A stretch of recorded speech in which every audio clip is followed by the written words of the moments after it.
Hello, everyone, and welcome to this conversation presented by White House Custom Color. Are you trying to mute me? No, it's just real loud, and I can't. I sold Amazon, but it was $25. Listening to listen, not listening to respond. Yes! Oh, thank you for that. I'm feeling raw. Let's do it. That's if you're feeling raw, then I want to talk about why you're feeling raw. I have no desire to discuss shooting, lighting, and posing when you're feeling raw. Sweet. I would much rather talk about why it is that you're feeling raw. And yes, I know that we're in a pandemic, and so I'm sure that has something to do with it. But if you could expand on that, I am all ears. Well, I think it was even happening before the pandemic. So I don't know if this has just kind of accelerated that or made it worse. Maybe it's a good thing. I don't know. Yeah. Please go on. I think for a while I've been at a point where I don't even like to tell people I'm a photographer. It's something that'll come up in conversation, and I feel like 9 times out of 10, the person I'm speaking with, they say, "Oh, I'm a photographer too." And I mean, I think that's great. I think that everybody should be documenting life. It's important. And we need to capture memories of our kids and our family and events. It's important. But I've gotten to a point where, if my kids are with me, they're always excited to say, "Oh, my dad's a photographer," or "My dad's a photographer too." And I just kind of shrink back and I don't want to get into this conversation. I'm almost, and this sounds crazy, I'm almost ashamed to say it. And again, I don't know if that's because over the years, the last few years in particular, everyone is doing it. And so now I like to say I'm a storyteller. And then that creates a little bit more of a conversation. It's not "Oh, I do that too." It's "Oh, well, what does that mean?" And for me, that means I love filmmaking. And, I still love taking and making photographs. And I'd love to be a children's book author. So for me, it's this much larger picture of telling a story. With filmmaking, it's not just taking that singular image that we do with still photography, which is incredibly powerful and moving and emotive, but you're amplifying that, and you're thinking, okay, how can I use music to help tell this story? How can I carefully and artistically cut this sequence so that it amplifies the story or the emotion, and blending all of those things together, the color grade, to tell something that's emotive. Well, because you're more than just a photographer, right? You're more than a photographer. Yeah, and it's, I guess for me, it's, do I ever want to get into that discussion? Do people really care when they say, "Oh, what does it mean to be a storyteller?" But yeah, a large portion of our monthly pie is filmmaking, is commercial video and filmmaking. And I'm thankful for that, because it's something new every day. And for me, it's a natural progression as a storyteller. And I think a lot of still photographers over the last 3 to 5 years have kind of found that similar space of how can I utilize this, not just to make money, but for me as a creative, as a storyteller, I'm not getting bored anymore. I feel like I can walk into any room, any situation and make an amazing image because of the time that I've spent learning lighting. But now there's this whole other thing, this whole other beast that I'm learning. I think for me, it comes back to the importance of always learning. How much do you think you would have progressed into film and beyond if the barrier to entry to both photography and filmography hadn't been lowered so much because it's kind of a double-edged sword, isn't it? Yeah. So this is what I hear you saying. Feel free to correct me, but I hear you saying, yeah, I get, I don't even want to be associated with that term so much anymore because of what it means now, in that the mystique of being a photographer no longer really exists in the same way that it used to. And this is me speaking too. So photographer used to be more associated with an artistry that doesn't exist in today's world the same way that it did 10, 15, certainly 20, 25 years and beyond ago. And so the barrier to entry to become a photographer has lowered so much because of technological advances. Right. But the barrier to become a filmographer has also lowered. And so you've been able to now also transition into that or add that to your repertoire of skills, so to speak, right? Yeah. How much would that have happened had the technological advances not made it so, both for you to want to expand out of photography and into filmography? Well, do you think you would have stayed there? Yeah, isn't that interesting? The very thing that kind of rubs me wrong about still photography is the thing that enables me to do something different. To some degree, sure. Right. And I think that's the same. You know, I don't need to go out and take a second mortgage out of my house to buy a cinema camera to make money and tell stories and make a film.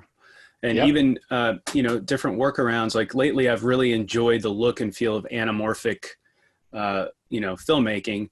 But I don't, you know, I can't go drop $30K on an anamorphic lens. But with recent advancements and different companies coming together, like for $1,600, now I have this amazing anamorphic setup to get the look that I want as a creative. So, yeah, certainly the you know, the technological advances have enabled us to do things that we haven't been able to do before. And not to mention all the things that you can do in post, right, with both mediums. For some of them weren't even possible before, and now that they are possible, the ability or what we're able to do in post for the price, you know, we're able to do more for less as time goes on.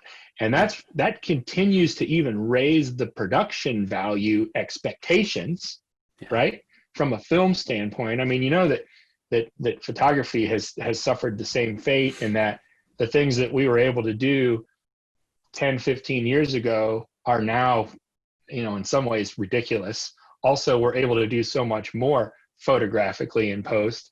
But the same things kind of happened with film, in that the expectations are that much higher, right? For what people think is good. Like, good content is, you know, the level, the bar just keeps going up, up, up, up, up.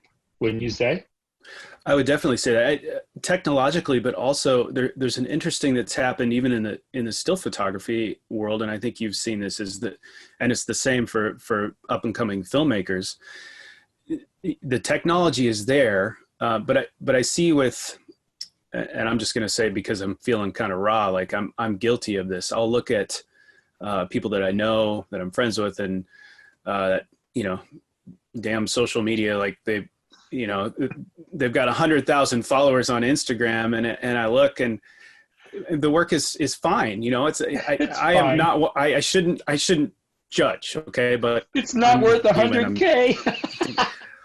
Well, yeah, right. Like, you know, it wouldn't be like when I, and maybe that's because I've been exposed to people who I feel are true image makers. You know, they don't just go out into a forest with soft lighting and have a model standing there. Well, why is she there? Like, what is the meaning behind? Maybe I'm just getting older and I'm like a get off my grass type of guy, but like, where's the meaning behind these images? Are they just pretty for pretty's sake? And maybe that's fine. That's fine.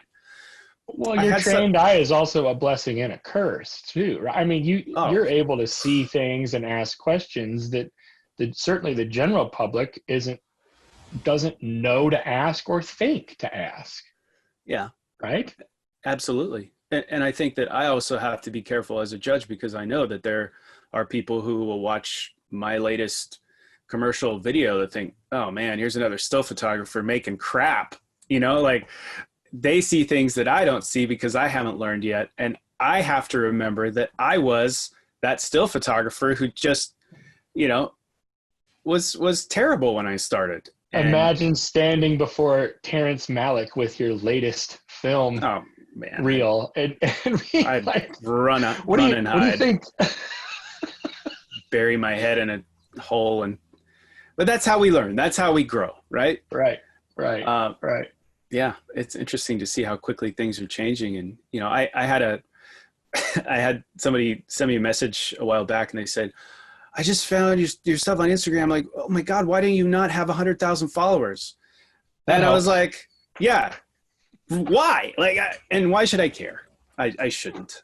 We shouldn't. But I don't know. There's a balance there, isn't there? I mean, sure, it's easy to say I shouldn't care about having lots and lots of followers when in today's world it seems to be more and more not necessarily an indicator of genuine ability, right? Because that's there's some subjectivity in there, and like what we were talking about earlier, some people, I mean, and who knows, some people have 100,000 followers and 87,000 of them are bots or whatever. Who knows how all that works sometimes.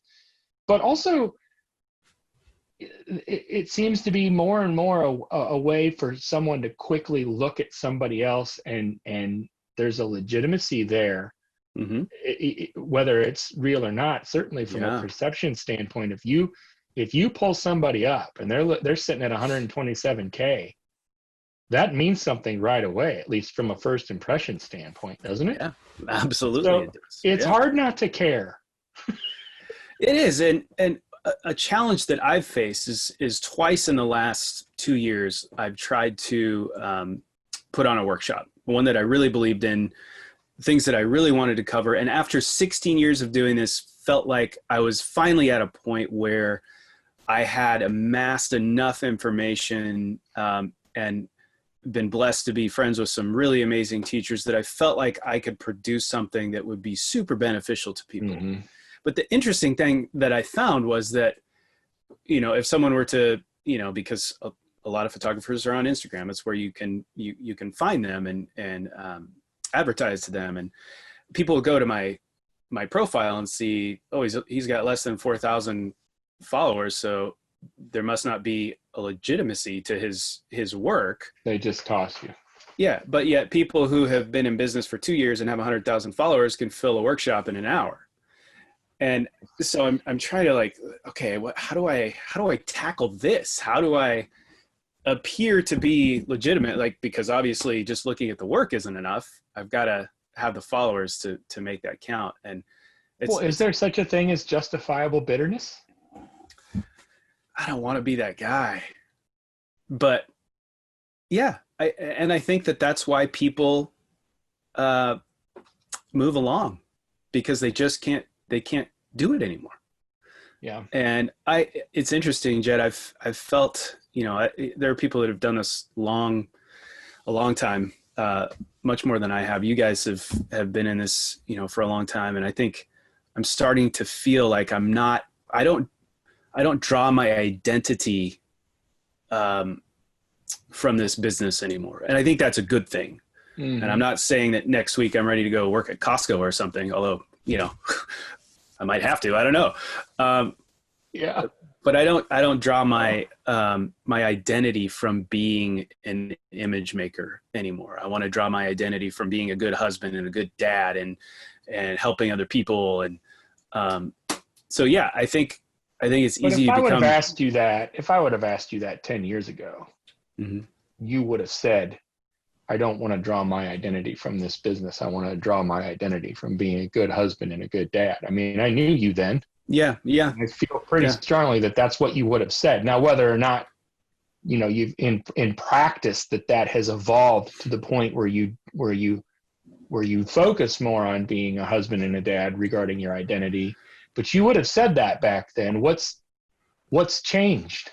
That's a great question. And I think I would have.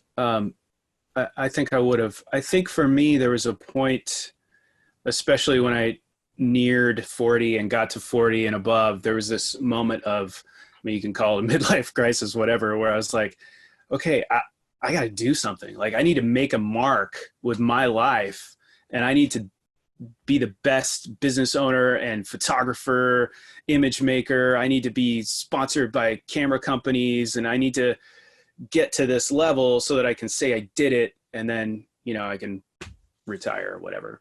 Mm-hmm. So I think I had this moment, and I think it's kind of a roller coaster. There are days I wake up and I'm like, man, I want to do this. I want to dominate and be the very best that I can. And then I take a step back and I think, you know what, Jed, I've never had to, you know, probably 98% of our business has come from just word of mouth. Like, I don't market. Referrals, right?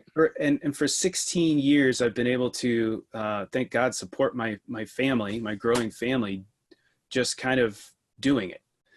And on most days I step back and I'm just thankful for that I haven't made this business my life, because as we can see in times like this with the pandemic, a lot of people are going to lose those businesses potentially. And so when those are taken from us, where's our identity? And so that's kind of, I've used Where's yours? Where's mine right now? Yeah, we're in this situation, and lots of things have been taken from us, and are being taken from us. Where's your identity? I think I'm still looking for it, but I know where I want it to be. And I think for me, that's raising my children to be in a place where something like this, and maybe something much worse, if something like this or much worse comes along, that they're going to be in a good place spiritually and mentally, to know that no matter what, they're going to be okay. Like, I want to get through this time as an example. And there are a large portion of the time I've failed. But that's where I want my identity to be, as a good role model for my children. Not, how many of us feel the pressure right now to go out and make some amazing artistry given the times? Like, I need to go make a film about what it's like on day 50 of the lockdown, to make everybody think, and like this big creative thing. Like I think some of us as creatives feel that pressure to create during a time like this. Right. And I haven't touched my camera. I haven't, I've been out working on my Land Cruiser and playing with my kids, and like using this time for just a different purpose. And I think it's been great to know what I don't want to go back to. 20 years from now, what do you want? Let me form this the right way. In 20 years, what do you want to not regret? Yeah, that's a great question. What regret do you want to avoid that you are susceptible to, that you want to be intentional about avoiding over the next 20 years? That's a great question. Regret is a huge issue in my life. Every time I get on an airplane to go somewhere, I have a regret about something I said or something I didn't do for my kids before I left, just in case it's the last time I see them. Or I think my greatest fear and regret in terms of what I would regret would be that I wasn't there for my kids, that I didn't teach them the most important things about life, and set them up for success the best that I could. It has nothing to do with being an image maker, a storyteller, a business owner. Like, if my business closes down tomorrow, I'd be sad, and I'll always make pictures, but I don't foresee in 20 years looking back and being like, oh man, my biggest regret was not blowing the business up to, the largest that I could, and just killing it in the industry. That's just not my heart. What are things then in the next 20 years that you want to be intentional about regarding your children specifically, that you make sure happen? My oldest, he's almost 17, Parker, he he's a very gifted guitarist. Like he has a brain that I wish I had. And, he could just see something. It's almost photographic memory, just amazing. He second shoots with me. He's an amazing young man. And I want to support him in his music. We're building a guitar together right now. And I want all of my children to see, because obviously all of our children, your children, they all have unique and special gifts that are, that were given to them for a specific purpose. I just believe that. And so I want to foster those gifts to the best of my ability. And with Parker, it's, you know what? I don't feel like you have to go to college. If you want to go to college, great. But like, you can be a musician, you could be a guitar builder, you can, second shoot for me as long as you want, or become your own business owner. Like I want my children to have that, that courage and just to know that it's okay to try things and fail, but to just live out their passions like I got to do. I want to give you an opportunity just for a second to tell me about your wife. Oh man.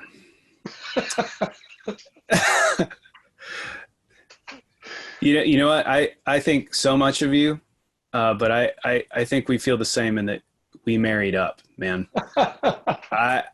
I call my wife my better three quarters, and man, I mean it. She keeps me grounded, but she also encourages me at every opportunity to hit the clouds, to think as big as I want. And I'll never forget the day, speaking of second mortgages earlier, we had a chance to go, for me to work with a dear friend and go kind of a different route with photography, or we could just open up our own business. And I just felt like I needed to open up our own business. So we had, our youngest at that time was like 2 years old. We were, barely making it with a job that I was working at. Mm-hmm. And I was just like, honey, we're going to take out a second mortgage. We're going to open up our own business and we're going to do this. And it was a really hard few days for her. Like, she wanted security and like, well, but you could go do this other thing. And like, who knows where that could have gone. And she is,